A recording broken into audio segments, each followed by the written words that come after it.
Ça. Bonjour à toutes et à tous. Alors, avant de vous parler des actions de médiation que l'on mène au titre de la ville de Besançon et plus particulièrement sous le label de Ville d'Art et d'Histoire, je voulais faire un très bref rappel du patrimoine de la ville. Besançon, c'est une place forte naturelle au caractère défensif exceptionnel et les fortifications qui ont été érigées à toutes les époques de son histoire ont vraiment façonné durablement l'aspect de la ville.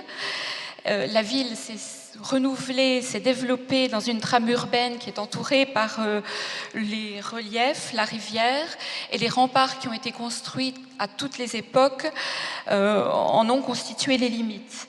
Alors, l'évolution du rôle militaire au XIXe a bien sûr conduit à l'éclatement des limites hors les murs, un développement extramuros, mais les fortifications restent véritablement le cadre de vie quotidienne des habitants.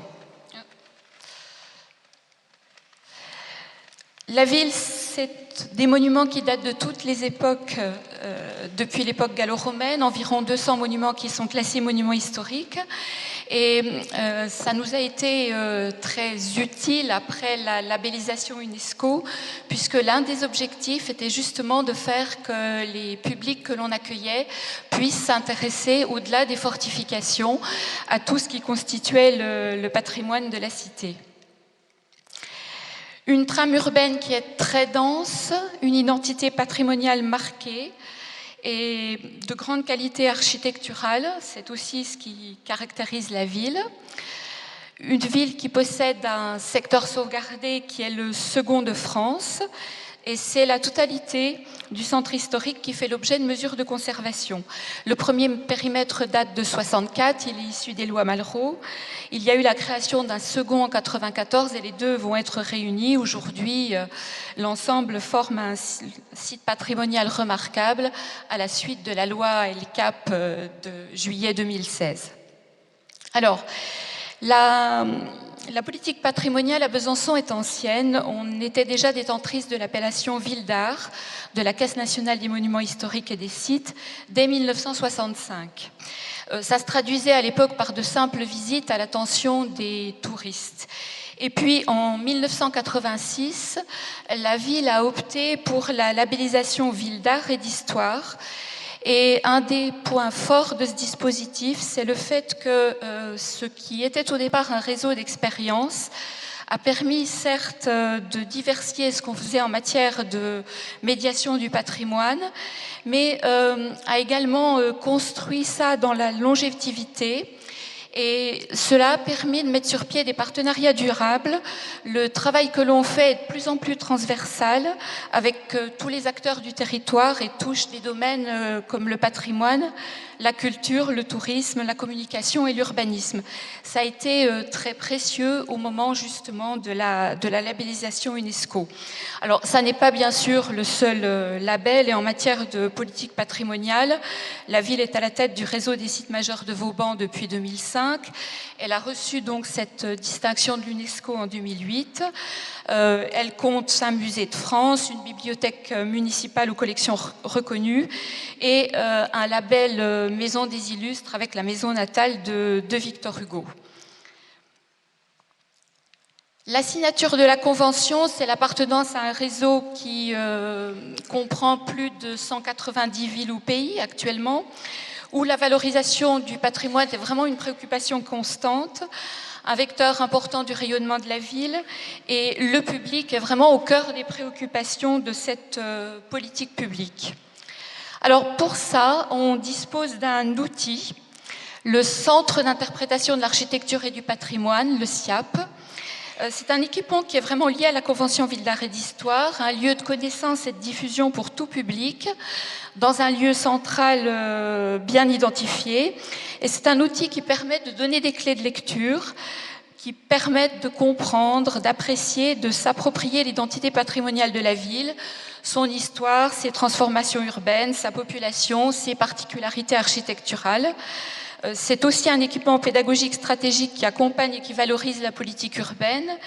Et bien évidemment, le scénario de ce lieu a été pensé en intégrant la thématique des fortifications, puisqu'il était en construction au moment où se préparait le dossier UNESCO. Alors malheureusement, il est situé dans un lieu emblématique de la ville, l'hôtel de ville, qui a été victime d'un incendie criminel en 2015. Il est actuellement fermé, mais il devrait rouvrir d'ici quelques mois. Et cet outil permettait des médiations très interactives avec le public. On l'a ouvert pendant 2 étés. Il pouvait se visiter en autonomie, mais il y avait en permanence sur place des médiateurs qui se tenaient à la disposition du public et qui proposaient, qui commentaient toutes ces explications qui étaient données sur la cité. Un des points forts de la Convention, c'est le jeune public. Et on a commencé des actions très tôt. Dès 1986, on avait par exemple participé aux journées portes ouvertes dans les offices de tourisme. Les enfants vous ouvrent la France. Pendant une année, on avait travaillé avec une classe de CE1 pour que le jour de la manifestation, le 1er juin, les enfants présentent eux-mêmes la citadelle aux visiteurs qui étaient là ce jour-là. Alors, bien sûr, maintenant, c'est quelque chose qui peut paraître presque banal, mais à l'époque, c'était il y a plus de 30 ans, ça ne l'était pas. On a continué avec ce type d'opération pour le jeune public. En 2006-2007, l'année du tricentenaire de la mort de Vauban, on a eu beaucoup d'animations sur le thème du patrimoine, et notamment des ateliers de découverte pour le jeune public, des travaux de Vauban dans la cité, des ateliers qui étaient mêlés à de la photographie. Il y avait une dimension plastique, et les photographies qui ont été obtenues ont permis de réaliser une grande mosaïque sur un panneau de chantier d'un monument qui était à l'époque en réfection au centre-ville. On avait accueilli pour cette opération-là 7 classes, de la maternelle au CM2. Ça représentait environ 200 élèves. Alors, des opérations comme celle-ci, il y en a beaucoup qui sont menées maintenant. Nos collègues de la Citadelle travaillent avec le Conseil byzantin des jeunes, qui produit des contenus, ont des chantiers de jeunes. Une fois par an, des jeunes de Besançon et d'ailleurs s'approprient le temps d'un été ce monument phare qu'est la Citadelle. Ils apprennent à le mieux connaître. Ça crée un facteur d'attractivité pour le lieu, puisque le public peut s'approcher de ces jeunes qui sont en activité. Ça permet également de la mixité sociale, puisque ces jeunes sont choisis dans différents, proviennent de différents lieux, et on accueille au total par an plus de 6000 élèves. Depuis la labellisation UNESCO, je peux dire qu'à peu près la moitié des animations abordent le thème des fortifications, ce qui était un thème dont on ne parlait pas auparavant, enfin relativement peu. Il y avait très peu de demandes de la part des enseignants et ça nous paraissait assez difficile à aborder. On le fait beaucoup plus facilement maintenant depuis la labellisation UNESCO, bien sûr. Beaucoup de journées aussi, emmène tes parents sur les traces de Vauban, emmène tes parents à la découverte des fortifications de la ville. Ce sont des visites qui sont conçues pour un public familial, qui ont de plus en plus de succès et à laquelle nous demande de participer bien souvent un public qui n'est pas le public des parents des enfants accueillis. Beaucoup d'animations au moment des journées du patrimoine qui sont proposées aussi pour le jeune public. Alors, pour le public adulte, je ne vais pas m'étendre sur ce dont je pourrais vous présenter, parce que ce sont des choses maintenant qui sont bien connues de tous, des visites, des spectacles, des lectures, des expositions, des animations d'été. La caractéristique, c'est qu'elles sont toujours au titre de la ville d'art et d'histoire accompagnées. Les guides conférenciers ou les intervenants privilégient véritablement le dialogue et le partage des connaissances. La Citadelle a mis sur pied des visites avec des comédiens, des balades nocturnes théâtralisées, des visites sur de la fortification insolite qui privilégient un aspect sensoriel au moment de la visite. Il y a un dispositif immersif aussi dans la chapelle de la Citadelle qui raconte l'histoire du lieu. Il existe actuellement de plus en plus de dispositifs qui permettent la rencontre entre le public et le patrimoine et on essaye de les utiliser au gré des animations qu'on peut proposer. Si je voulais peut-être donner un seul exemple de quelque chose qui avait véritablement fonctionné avec, enfin de manière très participative avec le public, c'est en 2007 un séminaire national de reconversion du patrimoine militaire que l'on avait fait en collaboration avec l'association qui s'appelle maintenant Cité Cité et pour laquelle on avait créé une véritable plateforme d'échange. Cette plateforme avait réuni des professionnels, mais nous avions été extrêmement surpris de constater que beaucoup de personnes de la ville, beaucoup d'habitants y avaient participé. Alors, comment est-ce qu'on a impliqué la population au moment du classement UNESCO? Ça s'est fait au moment du tricentenaire de la mort de Vauban. La ville a mis sur pied un comité d'organisation, a impliqué tous les services. Et peut-être le premier bénéfice de cette opération a-t-il été de faire travailler ensemble finalement des services qui ne se connaissaient pas. C'est quelque chose à quoi on ne pense pas, mais on a vraiment gagné ça avec la labellisation Vauban. Ces services ont travaillé dans différents groupes de travail, ont produit des contenus, des projets, des actions. Pour choisir ces actions, il y avait 3 critères. Il fallait répondre aux critères de visibilité et d'appropriation par le plus grand nombre, créer un intérêt autour de Vauban, son siècle, sa vie, son œuvre, et mieux faire comprendre les fortifications, en particulier bien faire comprendre qu'à Besançon, l'ensemble des fortifications ne se résumait pas à la citadelle, mais qu'il y avait toute l'enceinte urbaine autour de la boucle du Doubs. Alors, ça a donné lieu là aussi à de très nombreuses actions auxquelles ont participé vraiment la population, les personnes individuelles, les associations. Nous avons eu énormément d'animations, d'expositions, de concerts, de projets pédagogiques, des courses à pied, des publications, de la création d'ouvrages, de contenus, de la formation pour les enseignants. Et ça a créé une émulation particulièrement importante dans la ville à ce moment-là. Cela a été, à ce moment-là et après la labellisation, soutenu par des actions de communication, avec des objectifs de communication qui étaient de faire connaître la destination et inciter les touristes en ciblant les Francs-Comtois et les régions limitrophes dans un premier temps, la Bourgogne, l'Alsace, Rhône-Alpes, la Suisse, l'Allemagne frontalière également, de rendre lisibles les fortifications pour développer ce sentiment de fierté des Bisontins et des Francs-Comtois et de promouvoir la notion d'ambassadeur de la ville au travers de la connaissance de ces éléments de patrimoine.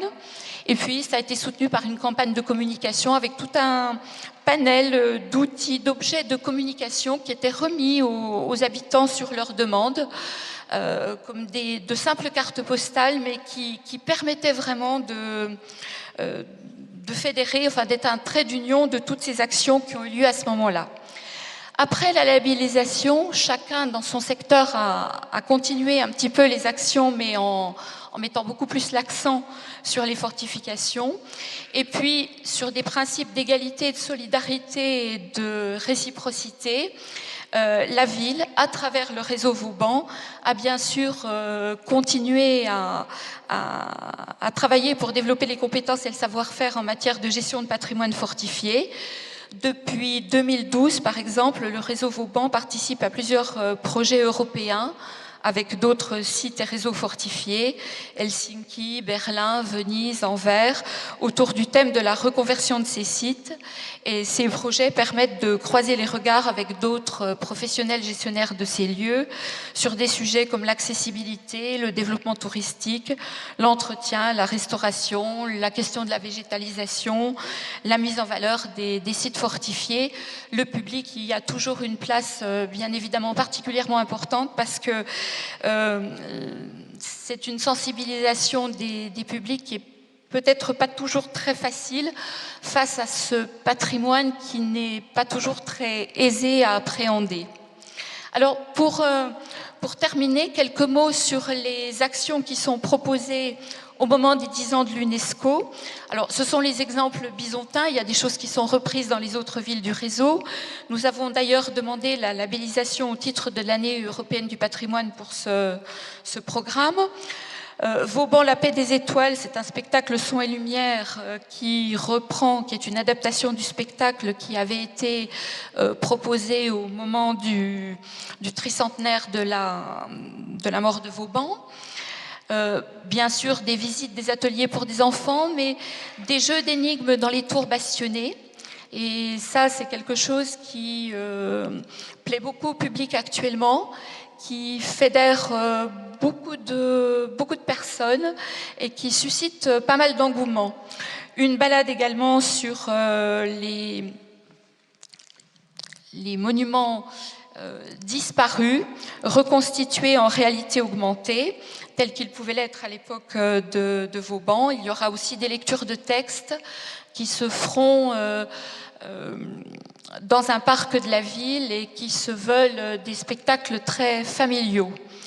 À la Citadelle, une exposition de l'artiste contemporain Mauro Corda.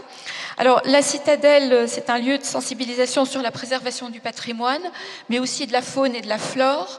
Mauro Corda crée des animaux hybrides, il expose les questions de notre temps, il s'interroge sur l'action de l'homme sur la planète et sur la disparition des espèces animales.